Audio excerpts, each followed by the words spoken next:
অষ্টম শ্রেণীর প্রিয় শিক্ষার্থীবৃন্দ, তোমাদের বৃত্তের খুঁটিনাটি অধ্যায়টির চতুর্থ পর্বে সবাইকে স্বাগতম। এই পর্বে আমরা 156 পৃষ্ঠার যে জোড়ায় কাজটি রয়েছে, এই জোড়ায় কাজটি কিভাবে সলভ করতে হয় সেটি দেখব। এখানে 4টি কাজ দেওয়া রয়েছে, ক, খ, গ, ঘ।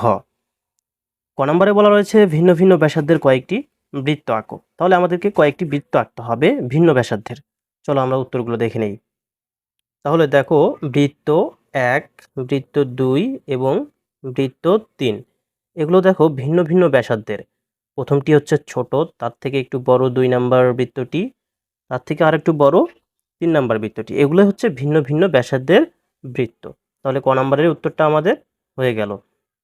এবার চলো খ নাম্বারে দেখে নেই কি করতে বলেছে। খ নম্বরে বলেছে প্রতিটি বৃত্তের যে কোনো অর্ধবৃত্তে একাধিক অর্ধবৃত্তস্থ কোণ এঁকে কোণগুলো চিহ্নিত করো। অর্থাৎ আমরা যে বৃত্তগুলো এঁকেছি এই বৃত্তগুলোর মধ্যে একাধিক অর্ধবৃত্তস্থ কোণ আঁকতে হবে। তাহলে চলো আমরা অর্ধবৃত্তস্থ কোণগুলো দেখে নেই।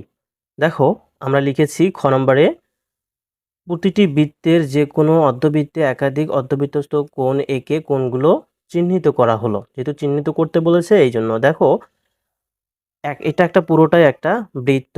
এই বৃত্তটাকে একটা ব্যাস দ্বারা, অর্থাৎ এ থেকে বি পর্যন্ত এই যে রেখাটা, এটি হচ্ছে একটা ব্যাস, এটা দ্বারা অর্ধবৃত্ত আঁকা হয়েছে এবং এই অর্ধবৃত্তে একটি অর্ধবৃত্তস্থ কোণ আঁকা হয়েছে। দেখো, এ থেকে সি, এ সি এবং হচ্ছে বি, এটা হচ্ছে একটা অর্ধবৃত্ত বৃত্তস্থ কোণ।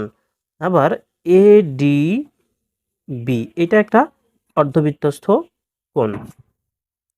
আশা করি বুঝেছো। এবার চিত্রে 2-এ দেখো আমরা একাধিক কোণ এঁকেছি। এই এ সি বি, এটাও একটা অর্ধবৃত্তস্থ কোণ এবং এ ডি ই, এটাও অর্ধবৃত্তস্থ কোণ, যেটা কিনা আমরা চিত্র 1-এ দেখেছি। এবং চিত্রে 2-এ দেখো একাধিক কোণ আঁকা হয়েছে, এ ই বি, এটা হচ্ছে একটা কোণ। তাহলে এটাই হচ্ছে কি একাধিক কোণ। এটা হচ্ছে আমাদের খ নম্বরের উত্তর। গ নম্বরে বলেছে প্রতি ক্ষেত্রে অর্ধবৃত্তস্থ কোণগুলো মেপে এদের ডিগ্রি পরিমাপগুলো খাতায় লেখো। তাহলে এখন আমরা যে কোণগুলো এঁকেছি, অর্ধবৃত্তস্থ কোণগুলো এঁকেছি, এগুলো আমাদেরকে মাপতে হবে, মেপে সেগুলো হচ্ছে খাতায় লিখতে হবে। এটাই হচ্ছে আমাদের গ নম্বরের কাজ। চলো আমরা দেখে নেই।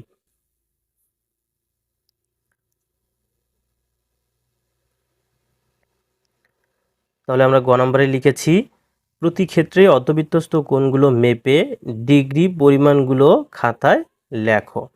দেখো, চিত্র 1-এ আমরা পেয়েছিলাম কি এ সি বি। এই এ সি বি কোণ সমান সমান 90 ডিগ্রি।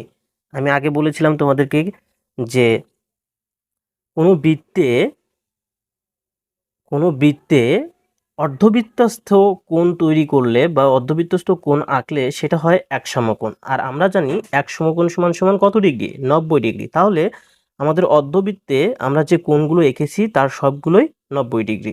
দেখো, চিত্র 1-এ এ সি বি কোণ সমান সমান 90 ডিগ্রি, এ ডি বি কোণ সমান সমানও 90 ডিগ্রি, কারণ এগুলো সবগুলোই এক সমকোণ।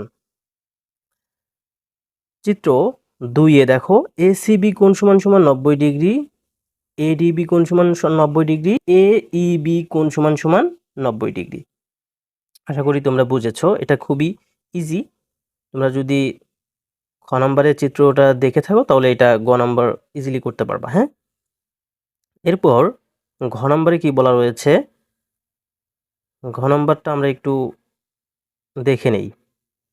ঘ নম্বরে বলা রয়েছে দেখো, অর্ধবৃত্তস্থ কোণের ডিগ্রি পরিমাপ পর্যবেক্ষণ করে যে সিদ্ধান্ত নেওয়া যায় তা লেখো।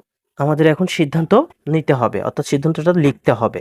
তাহলে ঘ নম্বরের উত্তরটা দেখো, অর্ধবৃত্তস্থ কোণের ডিগ্রি পরিমাপ পর্যবেক্ষণ করে যে সিদ্ধান্ত নেওয়া যায় তা নিম্নরূপ। আমরা যে সিদ্ধান্তটা নিলাম তা কি, অর্ধবৃত্তস্থ কোণগুলো এক সমকোণ। আমরা জানি 90 ডিগ্রি যে কোণ উৎপন্ন হয় সেগুলো এক সমকোণ। এরপর আমাদের একটি একক কাজ রয়েছে, এই 156 এবং 157 পৃষ্ঠার যে একক কাজটা রয়েছে এটা আমরা নেক্সট ক্লাসে করব। সবাই ভালো থাকবে, সুস্থ থাকবে। আল্লাহ হাফেজ।